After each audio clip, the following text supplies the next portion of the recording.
And joining us in the studio ahead of her performance in tomorrow's spectacular event to mark the 75th anniversary of VJ Day, it's Girls Aloud star Nicola Roberts. Hey. Evening both, good to see you. Thanks for joining us, Darren. Hi, hello, thanks for having me. Now, Darren, we can see that you're in your art studio there. Got some pictures behind you, some paintings. We'll talk about them a little bit later on. But first, in this new show, we know that you like to keep souvenirs and different things and keepsakes from your different shows throughout the years. Have you got anything close to hand at all that you could that we'll have a gander at? I have nothing. Everything's in storage at the moment, but I do. I've collected loads of stuff over the years. I kind of am a bit of a collector. Sadly, it's oh, there you go. Look, there's a shot from from the right.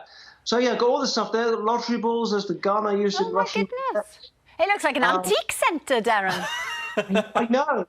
One day they'll all go on eBay. Oh, gosh. And Nicola, you've brought in a very sparkly outfit. I was expecting a dress. I wouldn't fit that on my leg.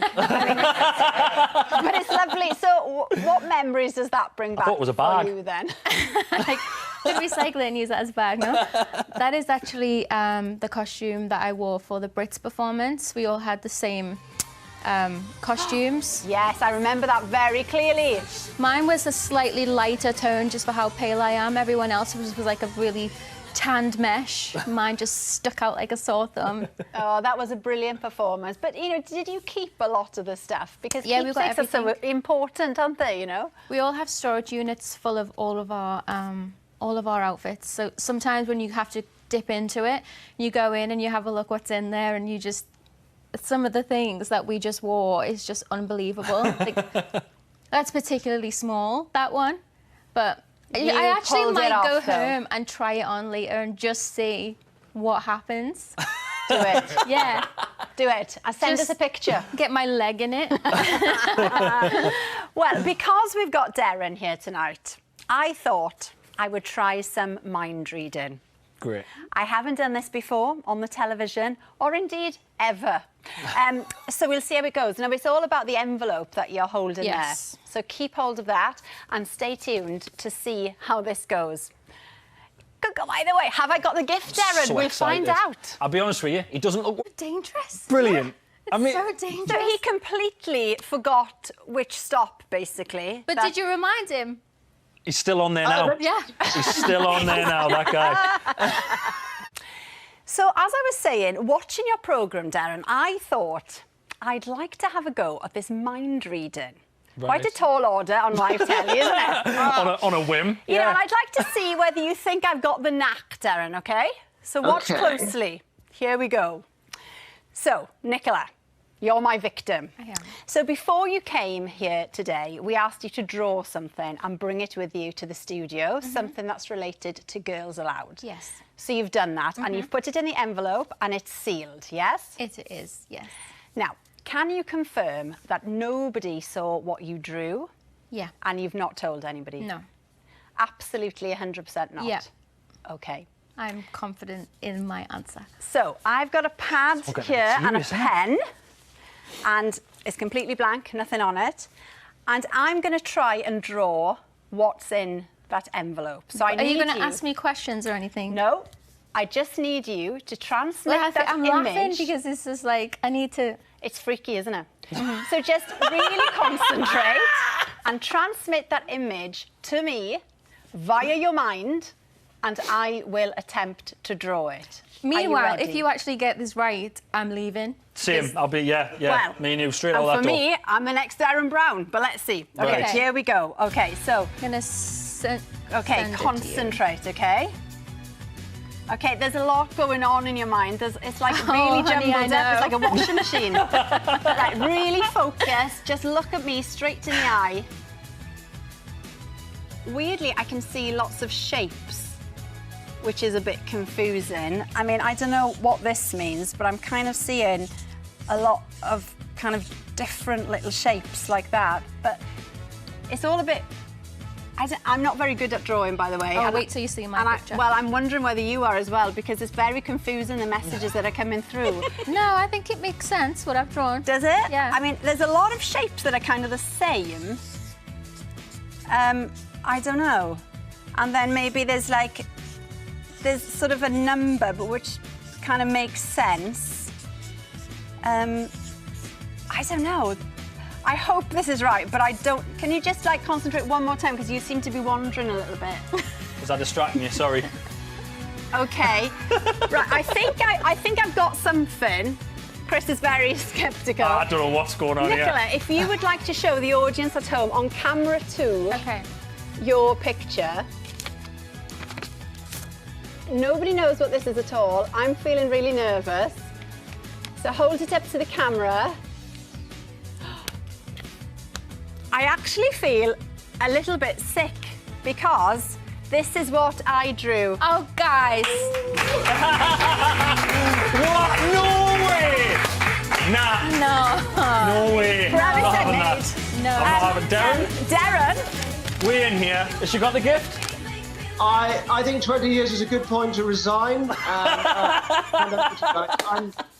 I'm done. I'm so chuffed. I'm going to be moving on to big stunts very shortly. Watch this space, everybody. I can't believe this. By the way, we're having a lot of reaction to the magic, the mind reading. And just to confirm, Nicola, you weren't in on it, were you? No, Nobody not at had all. seen that But I'm picture? just slightly not overreacting because it's so hard to believe that you naturally got that correct yourself. So I'm remaining calm. There we are. Now, Nicola has recently had the chance to perform for a special programme commemorating the 75th anniversary of VJ Day, which marked the end, of course, of the fighting in the Far East and the end of World War II. It's going to be on TV tomorrow evening. Nicola's joined by Joanna Lumley, who hosts the event. And there's readings from people like Hugh Bonneville, and there's music from Sheridan Smith and many more. Yeah, the Duke of Cambridge will also be making a special address, and there'll be testimony from veterans and some spectacular military displays. Just have a look at this.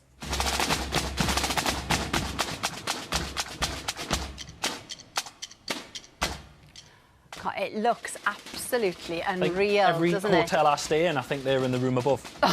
Every single hotel I stay in. I think it's going to be a great concert tomorrow night and something that people will really enjoy. And as well as your obviously amazing voice, there is a reason why you were asked to perform, because you've got a connection to the military, haven't you, Nicola? Yes, I do. My dad was in the RAF when I was a baby and we lived on camp. So I was born actually down in Stamford on like a hospital RAF camp thing, and then the family moved back to Liverpool. So there is a slight connection there, but I still do also have like my 93-year-old granddad is still with us, and he was, you know, called to war, and him and my nan quickly got married before he was called off. So there are those stories around the family as well. Yeah, well, you give a really, really emotive performance. The song is called The Captive Hymn. Yeah. And it was written by an English woman, wasn't it, who was captured in a prisoner of war camp. And the ladies used to sing this song on a Sunday. It is really beautiful. Let's have a look then at your performance.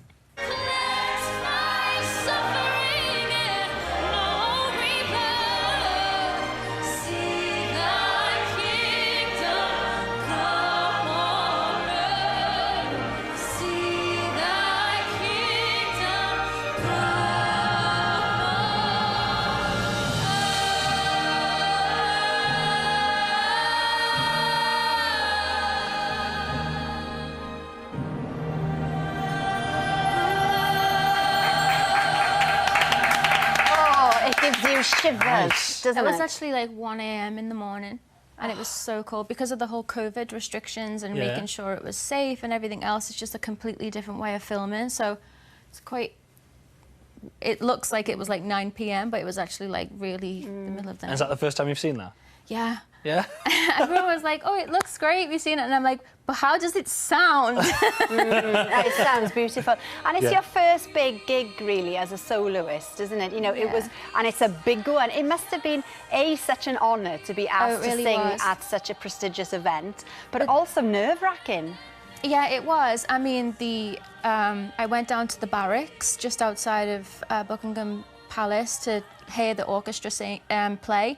And as soon as I walked in there, they were actually rehearsing the national anthem. And I know we hear it on the TV all the time, but to actually feel the resonance and the energy from the instruments in the room was just like goosebumps everywhere. And I walked to set, it was like 1 a.m. Like I said, I walked to set and I said to my manager, oh my God, like how am I being trusted with this responsibility? And I can't wait to see the concert tomorrow night. Amazing. VJ Day 75, The Nation's Tribute, is on tomorrow at 8:30 p.m. on BBC One.